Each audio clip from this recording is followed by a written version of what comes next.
with us on this Friday night. I'm Whit Johnson in for David. And we begin with the global chaos after what appears to be the largest cyber meltdown in history. Airlines, hospitals, banks, and countless offices knocked offline. And it was all because of a flawed software update to Microsoft systems made by the cybersecurity firm CrowdStrike. Planes parked at gates at Newark Airport this morning. Across the country, more than 10,000 flights canceled or delayed.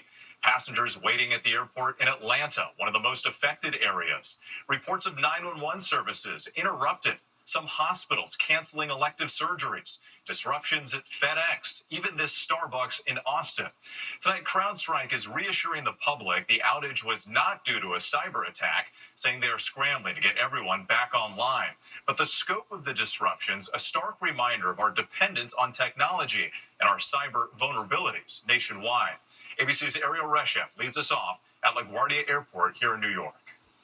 Tonight, computer chaos from coast to coast and around the world.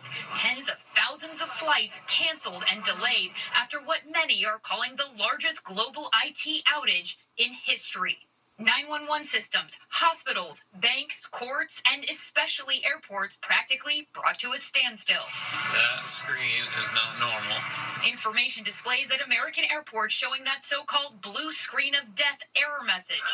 You can see the crowds have swelled here at LaGuardia. They're making announcements, trying to get people onto their flights. Many people frustrated and simply searching for answers about when they may take off. It's unheard of. It's shocking. I didn't think this would happen, but I guess anything's possible. Luggage piled high at LAX. Stranded travelers packing airports in Madrid and Dubai.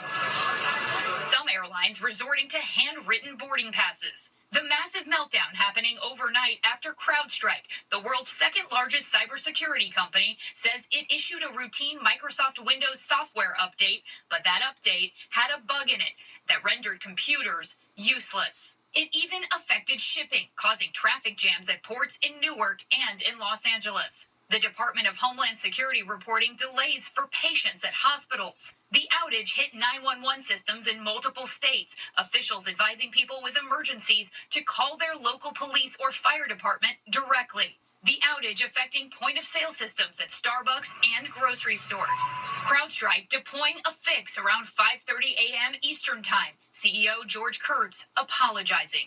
We're deeply sorry for the impact that we've caused to customers, to travelers, to anyone affected by this, including our companies. But the damage was already done, and while he stressed that this was not conducted by a bad actor, many pointing out that CrowdStrike, a company meant to prevent cyber attacks, essentially created a massive, if unintentional, cyber attack. The more interconnected we are, when it comes to travel and medical care and emergency services and military, the more vulnerable we are to this type of threat. It is something we should take extremely serious. Ariel Reshef back with us now from LaGuardia. Quite a scene out there today, Ariel. So what's the latest from CrowdStrike on how long this could last?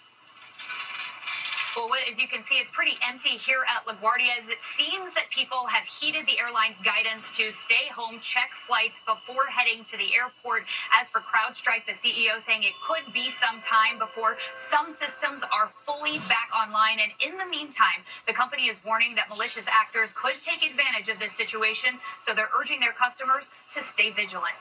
Whit? Another major concern in all of this. Ariel, thank you. Next tonight, new calls for President Biden to end his bid for re-election. The CDC warning about a deadly listeria outbreak linked to deli meat. The outbreak sickening more than 24 people in at least 12 states. All the patients were hospitalized. 2 patients died, one in Illinois, one in New Jersey. Most of the cases located in New York and Maryland. When we come back, tracking severe storms across several states.